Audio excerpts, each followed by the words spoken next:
Howdy readers, I'm Jason. This is Chapter and Verse, and tonight I'm going to do the 25 Bookish Facts About Me tag, which I don't think is really a tag. I think it's just something that booktubers do. But anyway, so since I only have 15 minutes for my videos, and there's 25 questions to get to, we're just going to just jump right in. Okay, so I've got notes, and I'll plow through these as expediently as possible. So, without further ado, number one, my wife fell in love with me at a book club dinner. We were there to discuss The House of the Spirits by Isabel Allende, and she made flan, and I made empanadas from scratch. And it was like a bolt of lightning, she said later. So, number two, I once laid flowers on Christina Rossetti's grave at Highgate Cemetery in London. Number three, in keeping with the Christina Rossetti theme, I once wrote a radio commercial for a local bakery inspired by Rossetti's poem, Goblin Market.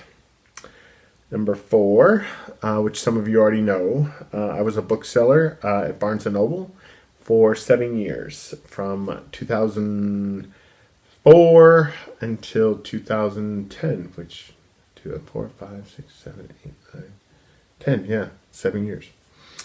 During that time, I once handled Dennis Lehane's credit card, believe it or not.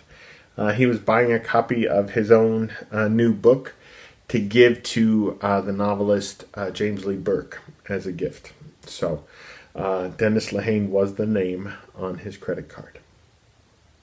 Number six, I have a bachelor's degree in English, though my emphasis at the time was on film studies.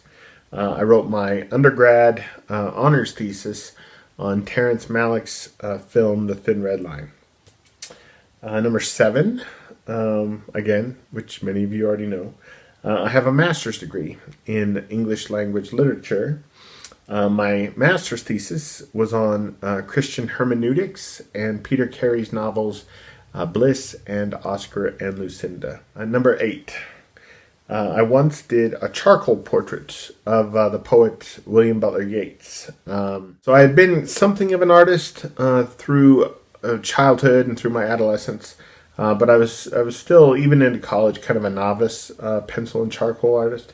But this Yeats portrait was the best charcoal piece that I ever did. I started way back when a really large portrait of Marilyn Monroe, which I got halfway done with, and which, if I ever finish, will be the best thing that I ever did in charcoal. It was pretty awesome, I thought. Number nine, I used to have a tortoiseshell cat named Ariel, after both the Sylvia Plath poem and the character in Shakespeare's play The Tempest.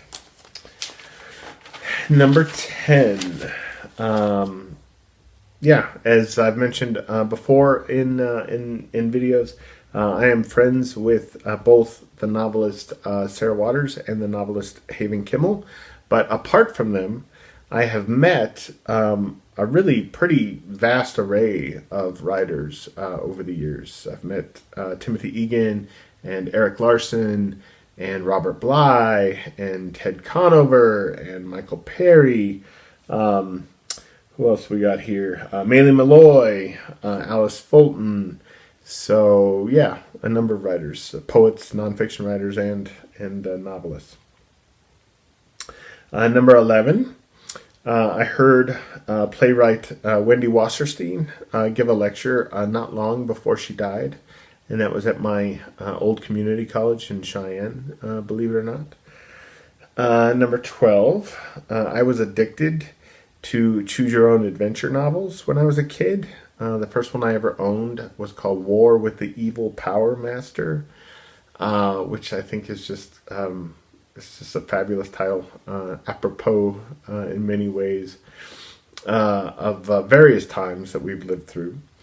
And and I got that first Choose Your Own Adventure novel at a school carnival one evening at my school. You know, those things where the families bring their kids and it's after hours and it's dark outside and there's all these games, little cork gun games where you shoot down like little tabs and you win prizes and things. That's where I got my first choose your own adventure novel. Number 13.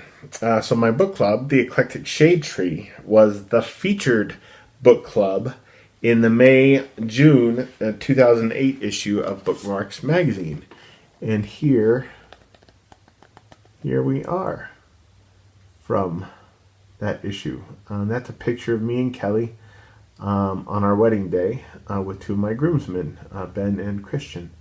And we're reading American copies of Never Let Me Go by Kazuo Ishiguro, and they are reading British copies of it. So, anyway.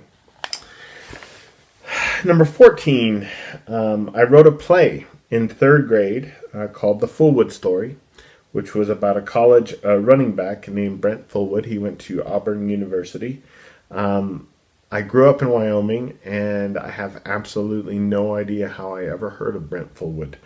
Maybe I read about him in a Sports Illustrated or something, but anyhow, that was the first and still only play that I've ever written. In maybe the 4th grade, we made these kind of articulated puppets or marionettes. So they were flat. They were like made out of really heavy cardstock paper, and we cut out the limbs of the figures and colored them in and gave them clothes and things. And then we used these little kind of rivets to kind of rivet their joints together so their joints would move. And we were supposed to do puppets. Each of us was supposed to do a puppet of a famous historical figure. And I chose William Shakespeare, even in 4th grade. So, see, that was number 15. So number 16, I have an awesome idea for a novel. And just an absolutely awesome idea for a novel. But I highly doubt I will ever get around to writing it. Number 17, I started writing a business book last year, and I feel pretty sure that I will get around to finishing it, hopefully sometime in the next 2 or 3 years. So, number 18, I have an awesome idea for a play about Walt Whitman and Emily Dickinson. And I've been carrying this idea around with me since college, and I just think it would be fabulous.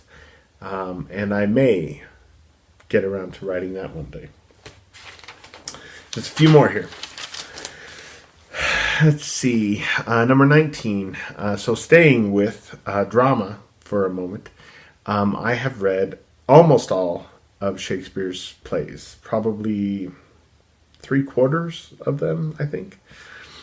Number 20. When I visited the Dickens House Museum in 2004 in London, I broke the rules and I reached across the velvet rope barrier separating where I was from where Dickens's possessions and artifacts were, and I touched the desk at which he wrote the Pickwick Papers. So even though there were signs saying do not touch anything, blah blah blah, I just had to.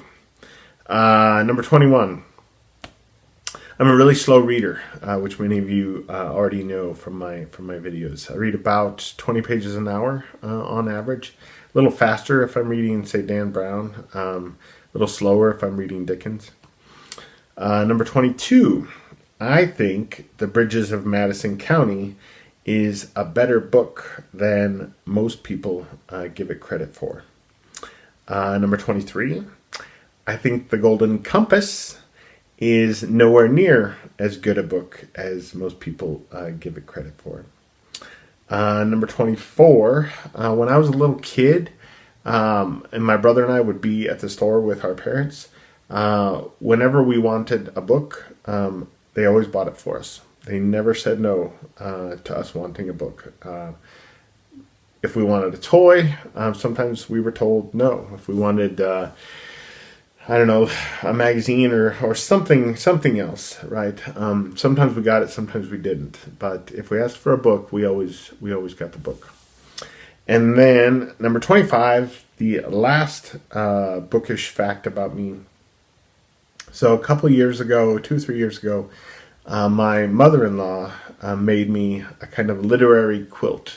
She's a very serious quilter, and she made me a beautiful literary quilt from the panels and fabrics of some of my old favorite shirts. And in between those panels in the quilt, we see the spines of books laying down or leaning against panels. And on the spines of books are embroidered the names of my favorite writers. So that's it. Those are 25 bookish facts about me. Since I don't know if this is technically a tag, I'm not going to tag anyone in it. But yeah, to all of my kind of closest BookTube friends, if you haven't done this video yet, you totally should, because I would love to know 25 bookish facts about you. Until then, until my next video, I will see you guys later. Bye.